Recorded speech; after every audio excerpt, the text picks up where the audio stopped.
কেন? তোমাকে দিয়ে আমার একটা বড় উদ্দেশ্য আছে। ইন্নী জাইলুন ফিল আরদি খলিফা, তোমাদের কাজ হচ্ছে খেলাফার দায়িত্ব পালন করা। খেলাফতের দায়িত্ব পালন করার জন্য তোমাকে দুইটা বিশেষ এলেমের প্রয়োজন। কয়টা? দুইটা। একটা হচ্ছে এই, মানুষ যখন একটা ফোসকা হাতে পড়েছে, আপনি ডাক্তারের কাছে গেলেন, ডাক্তার সাহেব দেখে বললেন, হয়তো ছোটখাটো কোনো কিছু মলম দিলেন, 1 মাস ব্যবহার করে আপনি চলে গেছেন, ডাক্তার সাহেব দেখলেন কোনো উপকার হয় না, এবার অ্যান্টিবায়োটিক দিলেন, কোনো কাজ হলো না। 3 মাস পরে আবার গেলেন, আরো বড় হয়ে গেছে। এবারে ডাক্তার সাহেব ল্যাবে পরীক্ষা করালেন, দেখলেন ক্যান্সার হয়ে গেছে। এখন আর তাকে মলম দিলে চলবে না, অ্যান্টিবায়োটিক দিলে চলবে না, এই অংশটা কেটে ফেলতে হবে যাতে এই ক্যান্সার দেহের অন্য অঙ্গে ছড়াতে না পারে। এজন্য ডাক্তার সাহেব লোকটাকে বললেন, 5 লক্ষ টাকার প্রয়োজন হবে, বাড়ি যাও, গরু বিক্রি করো, ছাগল বিক্রি করো, জমি বিক্রি করো, 5 লাখ টাকা নিয়ে আসো। লোকটা বাড়ি গিয়ে 5 লক্ষ টাকা জোগাড় করলো, মসজিদের হুজুরকে দিয়ে দোয়াও করাইলো। কিসের দোয়া? ভালো করে যেন কাটতে পারে, কাটার জন্য দোয়া চাচ্ছে। ডাক্তারকে 5 লক্ষ টাকা হাতে তুলে দিল, কিসের জন্য? তার একটা অঙ্গ কেটে বিচ্ছিন্ন করবে সেজন্য। ডাক্তার টাকা পেয়ে তাকে অপারেশন রুমে নিয়ে গেল। এবারে হাতটা কেটে বিচ্ছিন্ন করে তারপরে ব্যান্ডেজ করে পাঠিয়ে দিল। আজ পর্যন্ত কোনো লোক প্রশ্ন করে নাই ডাক্তার কেন তার রুমের ভিতরে একটা নিরীহ লোককে নিয়ে, নিরপরাধ লোককে নিয়ে অঙ্গহানি ঘটাচ্ছে, কেন একটা অঙ্গ দেহের থেকে বিচ্ছিন্ন করলো? কারণ দুনিয়ার সব বিবেক জানে, ওই ক্যান্সার যুক্ত অঙ্গটা যদি কেটে না ফেলে দেওয়া হয় তাহলে ক্যান্সার ছড়িয়ে গোটা দেহকে ধ্বংস করবে, বাকি দেহ বাঁচানো যাবে না। এজন্য দেহের থেকে অংশ কেটে ফেলতে হবে। ঠিক তেমনি ভাবে আল্লাহ সুবহানাহু ওয়া তাআলা এই পৃথিবীকে সৃষ্টি করেছেন, পৃথিবী কিভাবে চলবে, কিভাবে শান্তি প্রতিষ্ঠা হবে, সেজন্য আল্লাহ সুবহানাহু ওয়া তাআলা নেতৃত্ব দেওয়ার জন্য ডাক্তার পাঠালেন, নেতৃত্ব দেওয়ার জন্য ইমাম পাঠালেন। সেই ইমামগণ হচ্ছেন নবী এবং রাসূলগণ। কোরআন বলছে, ওয়াজআলনাহুম আইম্মাতান, আমি তাদের প্রত্যেককে ইমাম বানিয়েছি, লিডার বানিয়েছি, নেতৃত্ব দেওয়ার জন্য যোগ্য করে তৈরি করেছি। এজন্য আল্লাহর রাসূল সাল্লাল্লাহু আলাইহি ওয়াসাল্লাম বলেছেন, কানাত বনু ইসরাঈলা তাসুসুহুমুল আম্বিয়া, বনি ইসরাঈলদের রাজনৈতিক নেতৃত্ব দিত তাদের নবীগণ। কুল্লামা হালাকা নবিয়্যুন খালাফাহু নবিয়্যুন আখার, যখনই কোনো একজন নবী মারা যেতেন দ্বিতীয় জায়গায় তার জায়গায় আরেকজন নবী চলে আসতেন। আল্লাহর রাসূল সাল্লাল্লাহু আলাইহি ওয়াসাল্লাম বলছেন, ওয়া আনা খাতামুন নবিয়্যিন লা নবিয়্যা বাদি, আমি সর্বশেষ নবী, আমার পরে নবী নেই। ও আমার ভাইয়েরা, পরিষ্কার হয়ে গেল তাসুসুহুম মিনাস সিয়াসা, বোঝা গেল নবীরা শুধুমাত্র ধর্মীয় নেতা ছিলেন না, নবীরা একদিকে ধর্মীয় নেতৃত্ব দিতেন আর একদিকে রাজনৈতিক নেতৃত্ব দিতেন, এভাবেই চলে আসছিল। কিন্তু যখন পোপেরা, খ্রিস্টান ধর্মের গুরুরা ধর্মীয় কালচারকে বাদ দিয়ে সুদে ঘুষে জড়িয়ে পড়লো, অপকর্মে জড়িয়ে পড়লো, তখন দুনিয়ার মানুষেরা চালাকি করে ধর্মকে রাষ্ট্র থেকে বিচ্ছিন্ন করেছিল। আবার আল্লাহর নবী মুহাম্মদ সাল্লাল্লাহু আলাইহি সাল্লামকে আল্লাহ পাঠিয়ে দিলেন, পাঠিয়ে দিয়ে আবার সেই ধর্মীয় এবং রাজনৈতিক নেতৃত্বকে একাত্র করার জন্য আল্লাহ রাব্বুল আলামিন কোরআন দিলেন। এজন্য কোরআনের সূরা হাদীদের 25 নম্বর আয়াত আমি তেলাওয়াত করেছি। আল্লাহ তাআলা বলছেন, লাকাদ আরসালনা রুসুলানা বিল বায়িনাত, লাকাদ আরসালনা রুসুলানা বিল বায়িনাত, আমি রাসূলদেরকে বায়িনাত, সুস্পষ্ট বিধান দিয়ে প্রেরণ করেছি মানুষের নিরাপত্তার জন্য, মানুষের শান্তির জন্য। যা কিছু প্রয়োজন সেই বিধান দিয়ে, নীতিমালা দিয়ে, সংবিধান দিয়ে, আমি বায়িনাত দিয়ে কোরআন পাঠিয়েছি। ওয়া আনজালনা মাহুমুল কিতাব ওয়াল মিজানা লিয়াকুমান নাস বিল কিসত, পৃথিবীতে ইনসাফ প্রতিষ্ঠার জন্য, ন্যায় প্রতিষ্ঠার জন্য আমি তাদের কিতাব দিয়েছি, মিজান দিয়েছি, লিয়াকুমান নাস বিল কিসত, যাতে ইনসাফ প্রতিষ্ঠিত হতে পারে। আর সেজন্য আমি আপনাদের জানিয়ে দেই, মানুষের মৌলিক চাহিদা হচ্ছে জীবনের নিরাপত্তা প্রথম কাজ, 2 নম্বরে মালের নিরাপত্তা, 3 নম্বরে বংশের নিরাপত্তা, মান সম্মানের নিরাপত্তা, বিবেকের নিরাপত্তা। আল্লাহ সুবহানাহু ওয়া তাআলা সেজন্য কোরআনে মানুষের জীবনের নিরাপত্তার জন্য এমন এক নীতিমালা ঘোষণা করছেন, পৃথিবীর মানবাধিকারের ধ্বজাধারী, পৃথিবীর মানবাধিকারের ঠিকাদাররা যত স্লোগানে পর্যন্ত দিয়েছে, যত রকমের তারা নীতিবাক্য বলেছে, সব নীতিবাক্যকে মেলান করে দিয়ে, সব নীতিবাক্যকে নিচু করে দিয়ে কোরআন মাথা উঁচু করে ঘোষণা করছে, মান কাতালা নাফসাম বিগাইরি নাফসিন আও ফাসাদিন ফাকান্নামা কাতালান নাস জামিয়া। যেই ব্যক্তি কোনো একটা মানুষকে, একটা প্রাণকে হত্যা করলো বিগাইরি নাফসিন, অন্যায় ভাবে, সে কাউকে খুন করে নাই, সে অন্যায় ভাবে কোনো খুনযোগ্য কোনো কাজ করে নাই। যদি অন্যায় ভাবে কোনো একটা মানুষকে খুন করা হয়, আল্লাহ বলছেন ফাকান্নামা কাতালান নাস জামিয়া, সেজন্য একটা মানুষকে না, গোটা পৃথিবীর সমস্ত মানুষকে খুন করলো। ওয়ামান আহইয়াহা, পক্ষান্তরে যে ব্যক্তি কোনো একটা মানুষকে অন্যায় খুনের হাত থেকে বাঁচালো, অন্যায় খুনের হাত থেকে রক্ষা করলো, কোরআন বলছে ফাকান্নামা কাতালান নাস জামিয়া, সেজন্য গোটা পৃথিবীর সমস্ত মানুষকে বাঁচিয়ে দিল।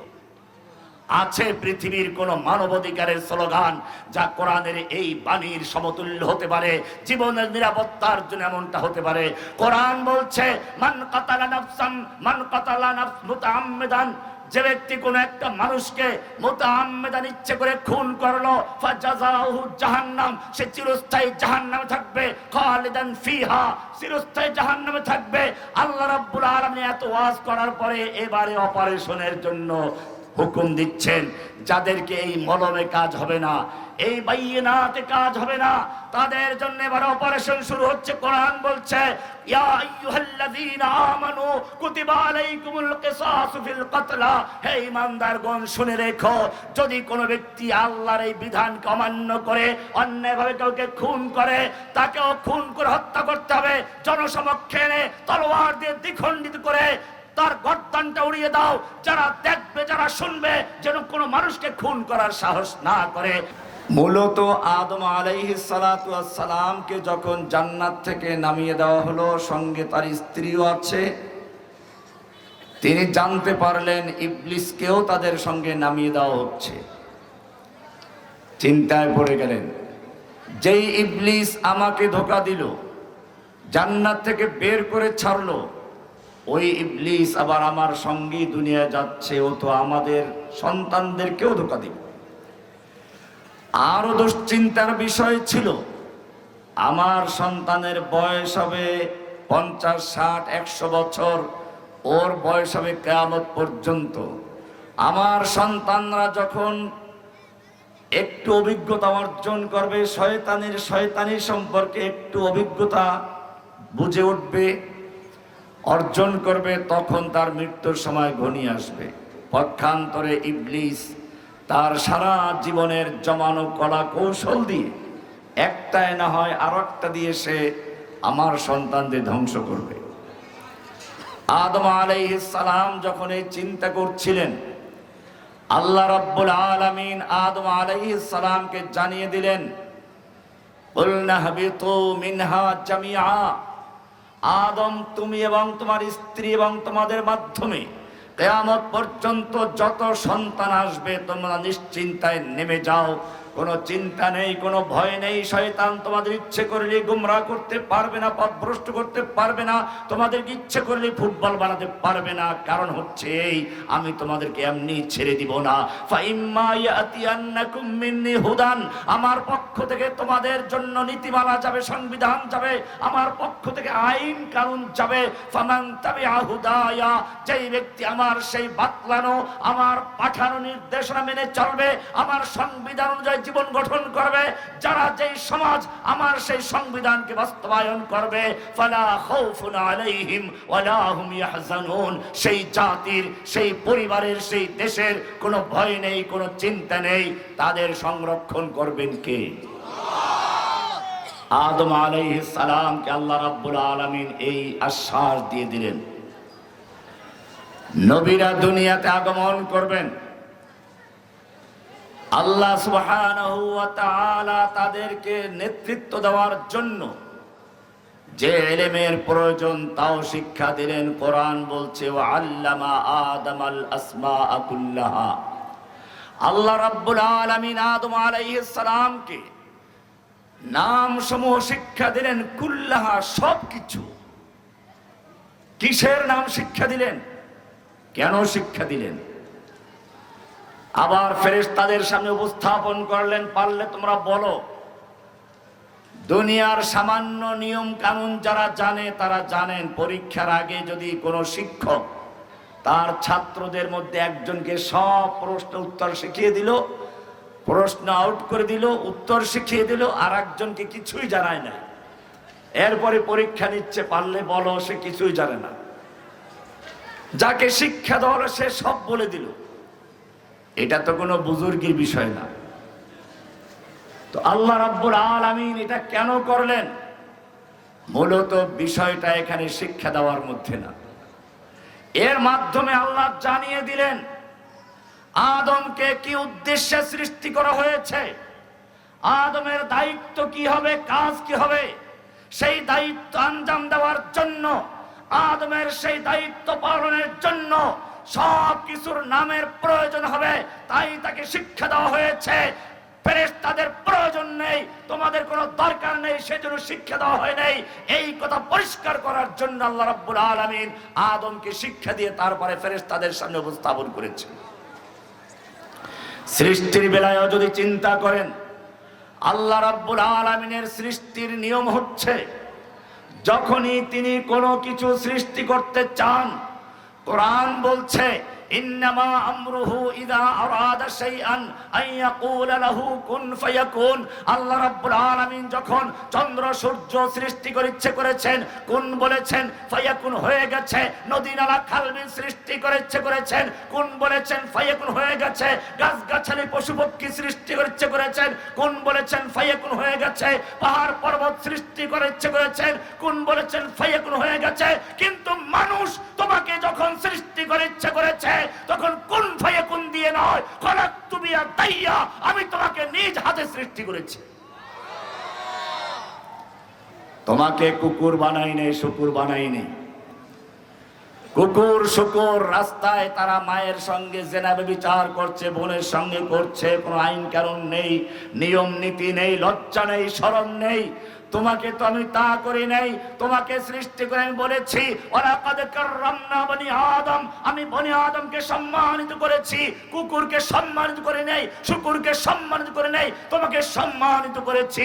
শুধু সম্মানিত করেছি তাই না, আল্লাহ তাআলা চারটা কসম করে বলছেন, তিনের কসম, জাইতুনের কসম, তুরি সিনিনের কসম, ওয়াহাদাল বালাদিল আমিন, এই নিরাপদ শহরের কসম। চারটা কসম করে আল্লাহ বলছেন লাকাদ খলাকনাল ইনসানা ফি আহসানি তাকওয়িম, আমি মানুষকে সর্বোত্তম গঠন দিয়ে, সুন্দর আকৃতি আকার দিয়ে তৈরি করেছি। ফাহসানা খারসুয়ারকুম ওয়া সাওয়ারাকুম ফাহসানা সুওয়ারাকুম, উত্তম গঠন দিয়েছেন, উত্তম সূরত দিয়েছেন। কেন দিয়েছেন? অন্য সকল প্রাণীকে চলাচলের জন্য। কোনটা ফামাইয়ামশি আলা বাতনিহি, মাটির সঙ্গে মিশে চলে, পেটের উপরে ভর করে চলে সাপ বিচ্ছু। কোনটা চলে আলা আরবাইন, চার পায়ের সাথে মাটির সঙ্গে কাছাকাছি। হে মানুষ, আমি তোমাকে মাটির থেকে দূরে রেখেছি, শুধু তোমার পা মাটি স্পর্শ করে, তোমার চেহারা সুরত, তোমার চোখ নাক কান যাতে মাটির লোভে পড়তে না পারে, মাটির ভালোবাসায় লিপ্ত হতে না পারে, সেজন্য আমি তোমাকে দাঁড় করিয়ে দিয়েছি, মাটির থেকে তোমাকে দূরে রেখে দিয়েছি।